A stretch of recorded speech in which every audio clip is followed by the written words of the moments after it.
and welcome back to Napoleon Total War 3. So, last time around we beat the French down in Italy. It wasn't that big of a deal though, since there was only about, what was there, a handful of units.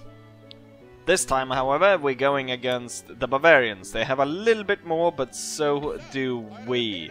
And I think, without further ado, let's go ahead and attack, shall we?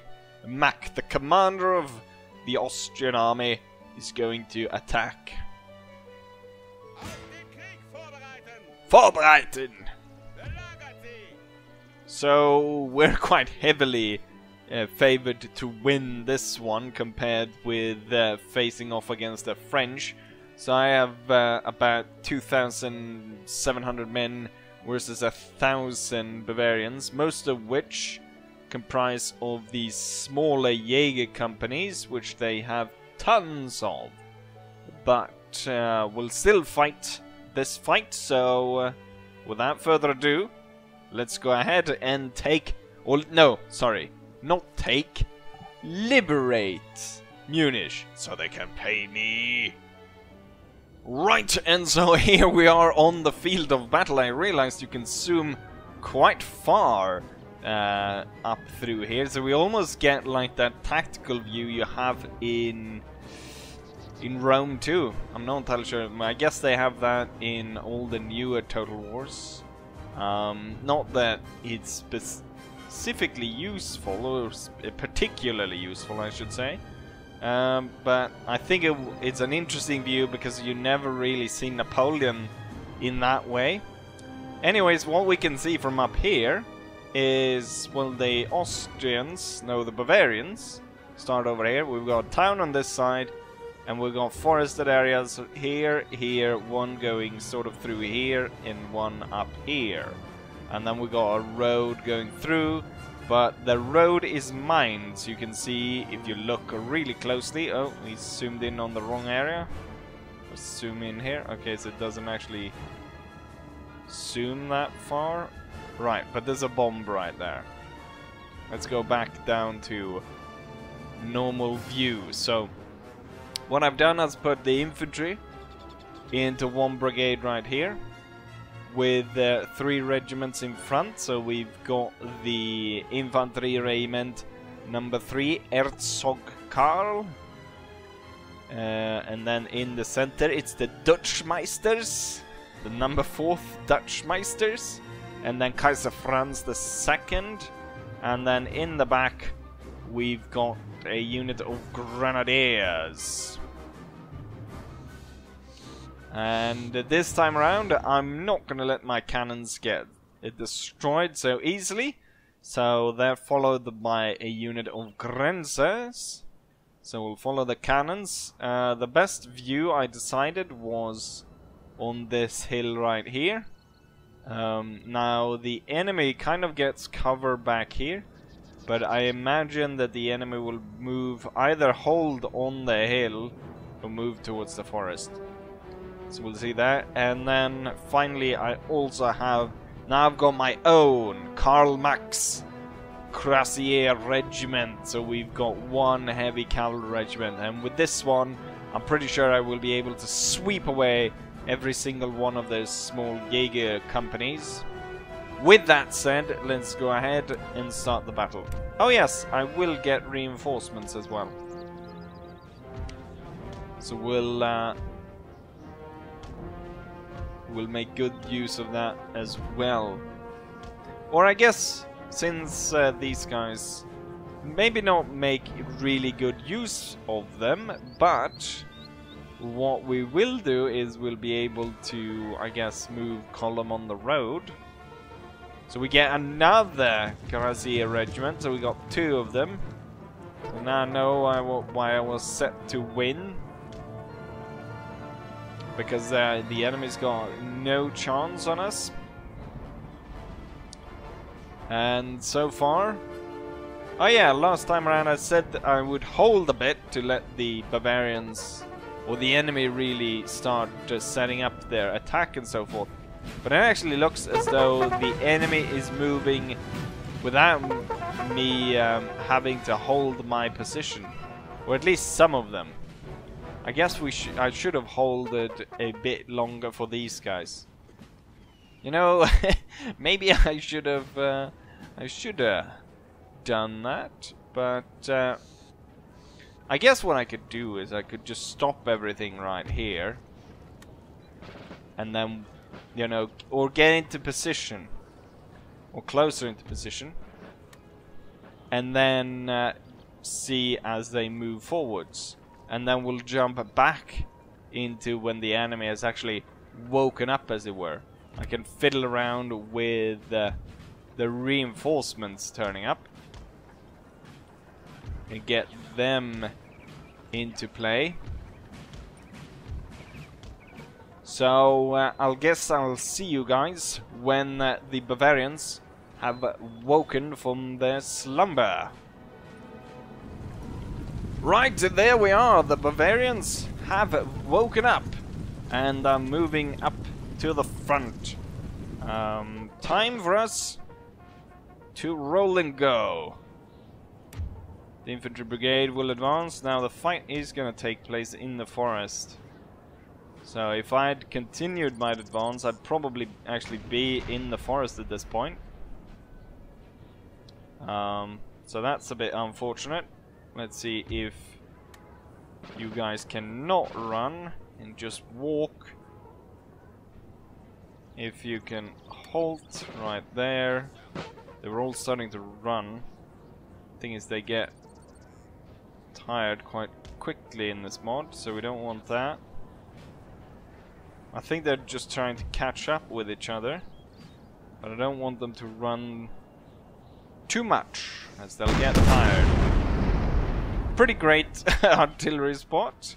I was just we managed to snipe out the enemy general, or they didn't really have a general since he was part of this hussar unit. So, oh, I like this as well. They put the spikes the wrong way around. Clearly the Bavarians are a bunch to be reckoned with. I'll move up the cuirassiers up here, and then what I can do, I can sweep down from the hill and smash the guys from basically all sides, almost. So we want to make sure that we don't march onto this thing. The column of advance hasn't really gotten anywhere. And let's not waste this general by moving him too close to the fight. Let's have these guys move forwards, and soon the actual firefight will break out. Well, not really. The enemy decides not to go into the forest. We're putting down pretty good flanking fire on them, though. There's no way those hussars are going to be able to break through here. Hold your fire and wait for my order. You saw how inaccurate these muskets are. I mean, you have to aim up into the sky if the shot goes over the trees. We will hold our fire and wait for the enemy to close in a bit. Okay, these guys have opened fire, so time for you guys to open fire, but the center one will hold its fire for a bit.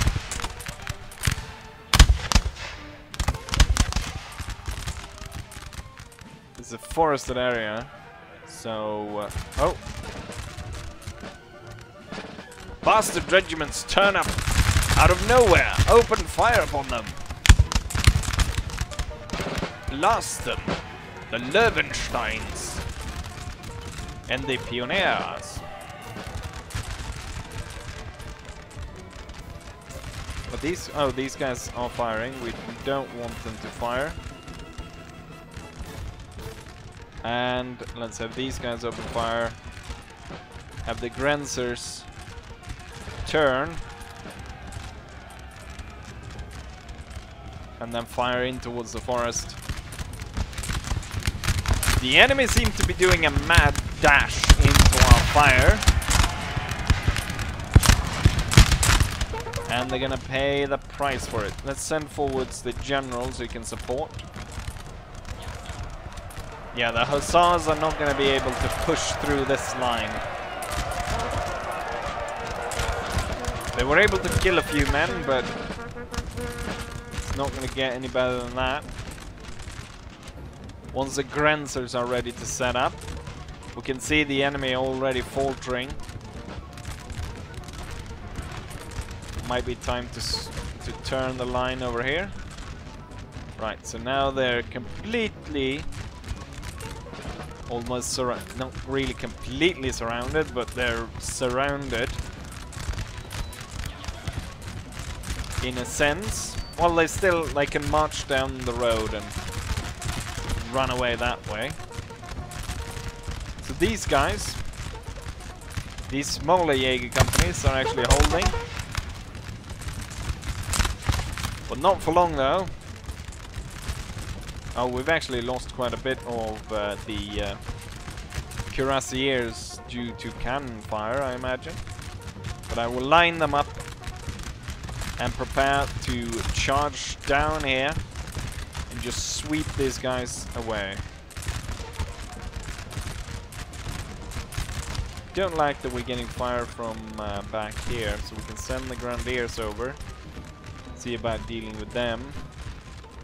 My cannon is marched all the way up here, so I guess that one can help out as well. The cuirassiers, more or less ready. Has charged downhill. For the Kaiser!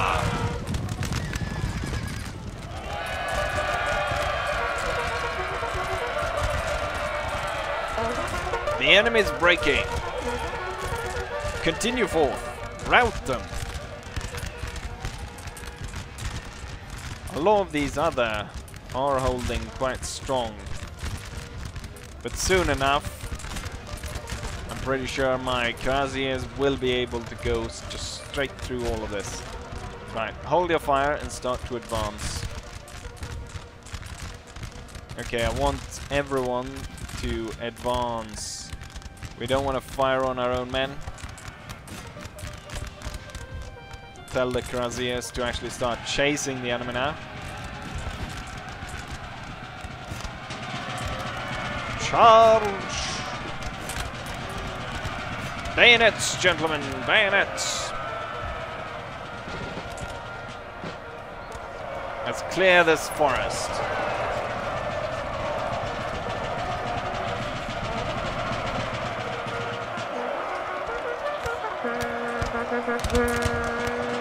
Continue on, take down that one.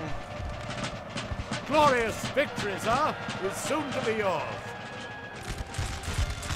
Ah, the grenadiers open fire towards the village. You know what? Break down that house. If you can't hit the enemy, just shoot down the house. Oh, don't fire into all of this. Infantry will continue in the general direction of the enemy. Cuirassier go for the cannons and so forth. General will move to support the grenadiers. I've told you to open fire on that house and break it down. Oh yeah, you are firing on it. Break down that house and then fire on that Jaeger company.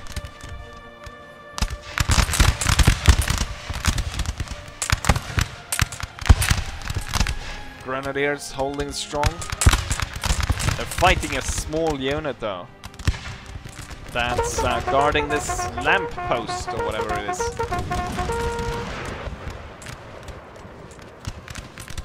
I wonder if I moved around the corner there and I saw that there was additional 3 regiments moving in, I'd probably run as well. The men are fatigued, sir, and must rest a while. I'm pretty sure we should be able to hit those guys right there. Alright, the cuirassiers are exhausted, but they've done their job. I want one nice cannon shot going straight into these guys.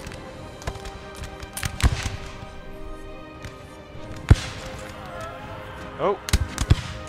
Kinda flew past them. Get a good bounce into these bastards. Right, I want the line to turn. Move the general through here.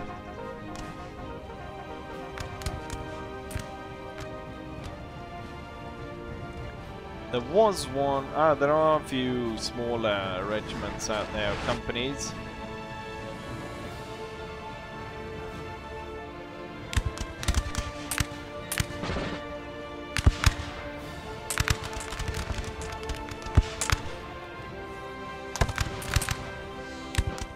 I don't want to move into the range of this to blow up the entire regiment, especially since this is, I'm pretty sure that is the guard grenadiers of the Austrians, like the best unit they have.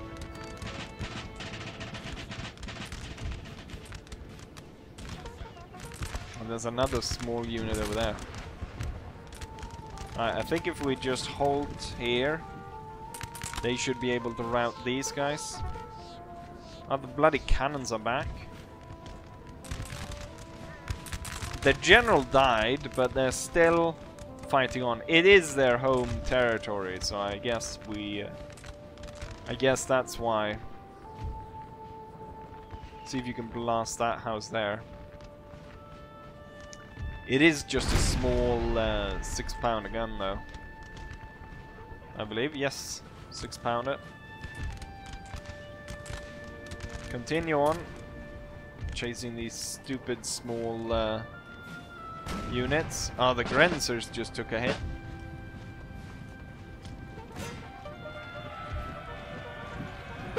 This close, though, with the Grenzers, the enemy will have no chance. But this is the proper regiment we're fighting here, and not the stupid companies. Right, hold fire before you start killing our own guys.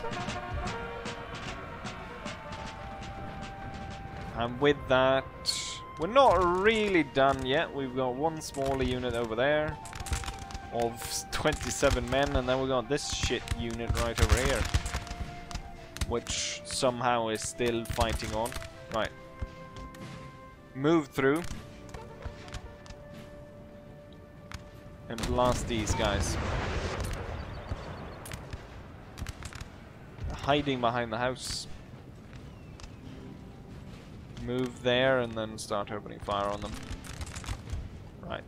I think having this one fire will only cause more casualties among our men.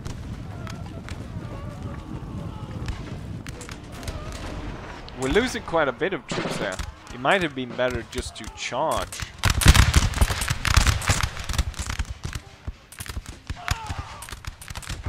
Because it is, of course, a Jaeger company. So they are more accurate than the Grenadiers. So they're able to inflict quite a bit of damage.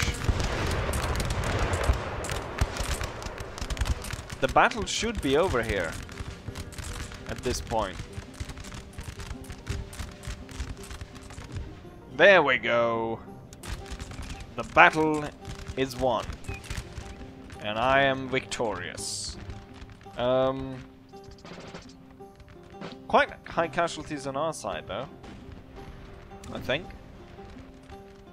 But it doesn't matter because we took the place, and that's what counts. The charge downhill didn't go as well as I thought. They weren't really able to get at those units as well as I thought. I thought they would be able to just smash through all those smaller units, but they held on strong there in the forest. Anyways, with that said, let's go back to the campaign map and take a look at our situation as it is right now. And there we have the statistics of the battle. Not a single man remaining, of course, as it was a siege. We lost 241 men, out of which 200 were actually inflicted by the enemy, which means we inflicted about, what, 30 something casualties on ourselves. So not that good, but that what you expect with the... Ah, look at that. The Cuirassier Regiment was the one that killed the most. I think most of those were sort of... they were rowed down as they were fleeing. 300. Then we've got the Dutch Meisters. Yes, the Dutch Meisters. With 240. Then we got the Kaiser Franz II. The Herzog Karl and so forth going down through here. Quite high casualties, 40. If you look at the highest one, was 53 on my side, so pretty high for the guard unit. But there we have it, and Bavaria was, within quotation, liberated and put back into the Holy Roman Empire. So next up is Stuttgart, Baden-Württemberg. I guess it would actually be pretty good to move. I guess the resupply. We do get resupply here. But I'm not entirely sure if it's possibly better to get resupply in our own region. Let's see if he moves. It's about the same. But he can stay there. What we'll do, however, is to protect ourselves. Well, we don't want to leave this guy out in the open. Right here. I don't think the French will be able to attack, though. You know what? Let's put him on the bridge. Let's put him on the bridge. That'll be protection enough, and hopefully these guys will arrive in short. And so I get 2,000 for doing that, and we're gonna spend that on improving the countryside somewhere. With this said, however, I think that let's go ahead and end the turn and see what happens, and then leave it off right there. So let's go ahead and end turn. Right, so it's in the middle of the end turn. It's the middle of the end turn, and the Bavarians has gone against us. They've turned back to France, as you can see right there. So they went again, or well, they were annexed by France somehow. I think it is the Rheinbund event that happens. That just, even though they were controlled by me, they switch over to France. So maybe I should have held the region rather than liberate it. So now we're in quite the pickle here, because we've got our army stuck there on the bridge with 738 men attacking, and then 2,000 men coming in support, compared to our army of 1,000 men. The thing is, I'm worried if I pull back, the enemy will continue to chase after us. The question is how far back he will retreat. So if I retreat off the bridge, will he be able to get away far enough, or will I just end up, because if he retreats just a little bit and they attack again and we end up in the same situation, the only thing that will be different is the fact that I won't be able to defend the bridge. Given, however, the time that I've already spent on this episode, we're not going to be able to fit another battle in this, so I'll leave you guys on this cliffhanger till next time. So, as I always say, hopefully you guys enjoyed this episode, and hopefully I'll see you guys for the next one. Bye!